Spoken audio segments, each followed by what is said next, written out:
Delimitation పై రేవంత్ ప్రతిపాదన సరికాదు అంటున్నారు విజయవాడ ఎంపీ కేసినేని చిన్ని. ఆయన ప్రతిపాదన ప్రకారం ఎక్కువ ఆదాయం ఉన్న హైదరాబాద్ కి ఎక్కువ సీట్లు ఉండాలా అని ప్రశ్నించారు.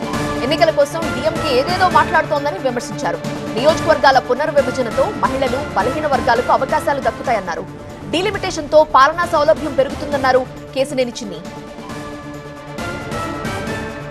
మా మిత్రులు పక్క రాష్ట్ర ముఖ్యమంత్రి రేవంత్ రెడ్డి గారు ఆర్థికంగా జీడిపి ఎక్కువ ఎవరిస్తున్నారో వాళ్ళకి ఎక్కువ సీట్లు పెరగాలంటే అంటే డబ్బులు ఉన్న వాళ్ళకి డబ్బులు ఇచ్చే వాళ్ళకే రైటా, రాజ్యాంగం ఇచ్చిన రైటా, అందరం కూడా ఓటు హక్కు వినియోగించుకోవాలి అంటే అది అసలు ఏం కాన్స్పిరసీ. అసలు హైదరాబాద్ ఎక్కువ ఆదాయం ఇస్తుంది కాబట్టి హైదరాబాద్లో ఎక్కువ సీట్లు ఉండి మిగతా రాష్ట్రం అంతా సీట్లు తగ్గాల. నిన్న కిషన్ గారు దానికి క్లియర్గా సమాధానం చెప్పారు.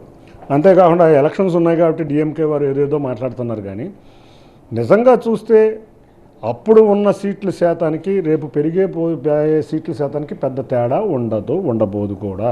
కాకపోతే దీనివల్ల ఉపయోగం ఏంటంటే ఎక్కువగా ఎస్సీ సీట్లు వస్తాయి, ఎక్కువగా ఎస్టీ సీట్లు వస్తాయి, మహిళలు వస్తారు. అన్నిటికన్నా ముఖ్యంగా 17, 18, 25 లక్షల మంది ప్రజలను ఒక ఎంపీ కలవాలంటే అంత సులువైన విషయం కాదు.